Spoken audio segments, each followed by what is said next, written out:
You have been told a story of John D. Rockefeller as if it were a story about ambition, as if the right combination of discipline, vision, and ruthlessness was enough to build the first billion-dollar fortune in human history.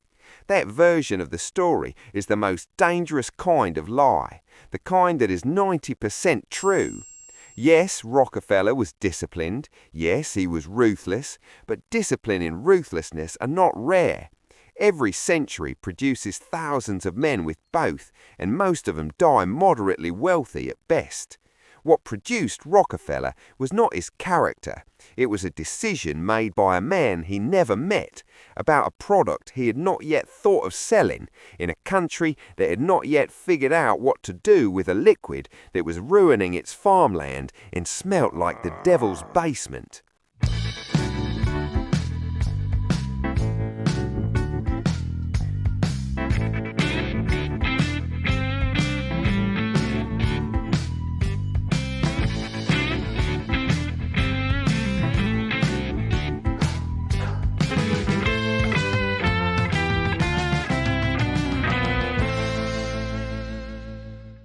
For 2 centuries was becoming scarce and expensive.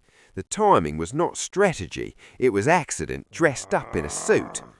Bissell formed a company, hired a former railroad conductor named Edwin Drake to drill for the oil instead of waiting for it to seep up naturally, and in August 1859, Drake struck oil in Titusville, Pennsylvania, at a depth of 21 meters. What followed was not an orderly industry, it was a catastrophe of abundance. Within 3 years, the region was drowning in oil. The price had collapsed from $20 a barrel to 10 cents, and the men who had rushed in expecting fortune were going bankrupt faster than they could drill. Rockefeller arrived at this moment of chaos not as a driller, but as a refiner, based in Cleveland, and he saw something nobody else was looking at. The problem was not the oil in the ground. The problem was the railroad. Every refiner was paying different rates to ship their product, negotiating independently and being quietly destroyed by the price differences. Whoever controlled the shipping cost controlled the industry. Rockefeller did not go after the oil. He went after the railroad.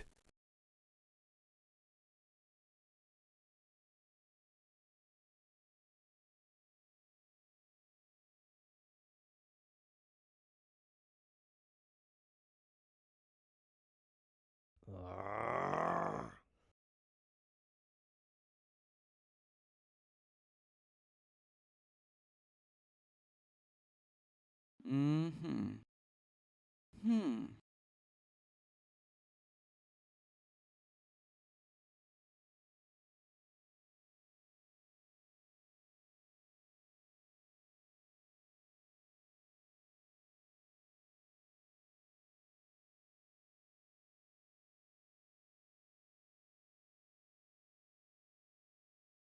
Nice. What he constructed next was not capitalism, it was a pressure system.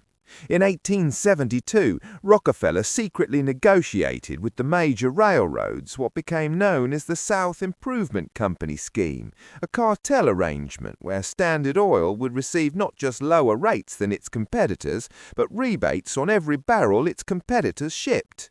Every time a rival paid to move their oil, part of that payment went back to Rockefeller. His competitors were unknowingly financing their own destruction. When the scheme leaked and triggered a massive public revolt from independent oil producers, Rockefeller did not retreat, he accelerated, buying out the panicked refiners at collapsed prices in what his own associates privately called the Cleveland Massacre. In 90 days, in 1872, he absorbed 22 of his 26 Cleveland competitors. The scandal that was supposed to ruin him handed him the industry instead. The $1 billion did not come from oil. It came from the infrastructure that oil made necessary and that nobody else had thought to own entirely. Standard Oil controlled not just refineries, but pipelines, railroad tank cars, barrel manufacturing, and the chemical byproducts of refining that most competitors threw away. When kerosene demand eventually plateaued, Rockefeller's infrastructure was already positioned to pivot to the fuel that the internal combustion engine was about to make indispensable. He did not predict the automobile. He did not need to. He owned every pipe the gasoline would have to travel through, regardless of who built the car. The fortune was not built on vision, it was built on controlling the distance between the thing and the person who needed it, at every point along that distance, simultaneously. So the next time someone tells you that Rockefeller's billion is proof that free markets reward the best competitor, ask them to explain the South Improvement Company.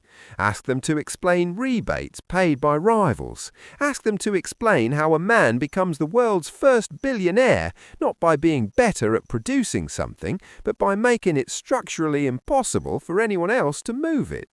The butterfly in this story was a rotten smell on a Pennsylvania farm that nobody wanted, and it built the template that every monopoly since has quietly copied. Control the infrastructure, not the product, and let everyone else pay you to use it, whether they know it or not. That model is not history, it is the operating system of every platform, pipeline and payment network you use today. Subscribe to this channel if you want to keep seeing the mechanisms that are moving your money before someone else uses them to move it away from you. Or keep believing that the rules of the game are visible to everyone playing it.